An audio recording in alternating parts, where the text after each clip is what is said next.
Bonjour et bienvenue pour une nouvelle émission La tête dans les étoiles. Cette aventure spatiale ne se fait toujours pas sans risque. Et oui, on l'a encore bien vu au mois d'octobre, il y a quelques semaines donc, un équipage chargé d'aller relayer les cosmonautes à bord de la Station spatiale internationale ont eu un énorme problème lors de leur décollage à bord d'une fusée russe Semyorka et leur capsule Soyouz. En pleine ascension, ils ont dû s'éjecter avec leur petite capsule pour s'échapper du reste de la fusée qui posait un énorme problème. La fusée fusée Semyorka, est constituée de 3 étages, comme la plupart des fusées d'ailleurs.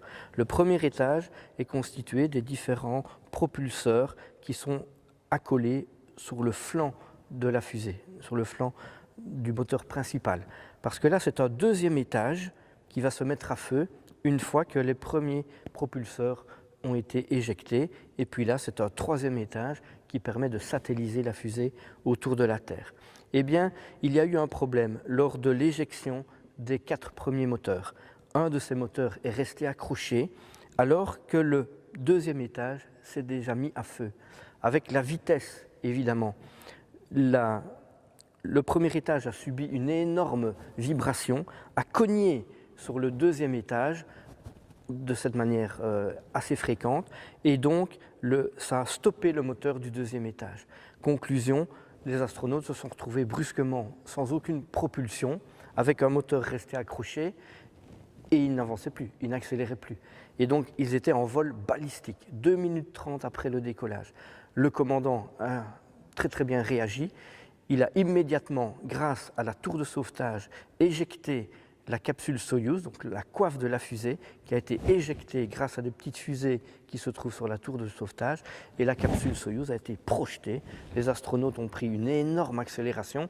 Heureusement, les 3 modules du Soyouz se sont bien séparés comme prévu, le parachute s'est ouvert normalement, et la capsule Soyouz s'est posée à 20 km déjà de son point de départ. Les astronautes étaient sains et saufs, bien choqués évidemment, parce qu'ils ont pris, si je ne m'abuse, 19 G pendant une fraction de seconde, donc 19 fois leur propre poids, et ils sont sortis eux-mêmes de la capsule, ont ouvert la trappe et ont attendu les hélicoptères de sauvetage. Voilà, ça ne se fait pas sans risque. Ce n'est pas la première fois que ça arrive, c'est la 3e fois.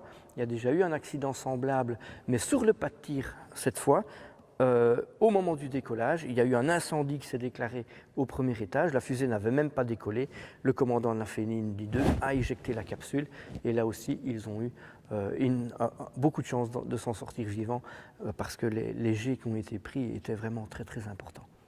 Alors ce gros problème technique avec la fusée russe intervient au plus mauvais moment puisque les Russes, ça arrive en fin de contrat. Les Russes ont annoncé qu'au mois d'avril, ils arrêtaient de transporter les astronautes américains vers l'ISS, tout simplement parce que les Américains vont à nouveau recommencer leurs vols spatiaux habités depuis les États-Unis, depuis Cap Kennedy, puisqu'une fusée Dragon 9 de la fameuse société SpaceX d'Elon Musk doit lancer le premier équipage au mois de juin de l'année prochaine à bord de cette Falcon 9. 4 astronautes qui doivent rejoindre l'ISS si tout va bien. Ils sont déjà à l'entraînement, ils sont déjà choisis et donc on s'attend d'un jour à l'autre, au mois de juin plus précisément, au retour dans l'espace habité américain. Et donc les Russes, on n'en a plus besoin pour lancer les astronautes américains.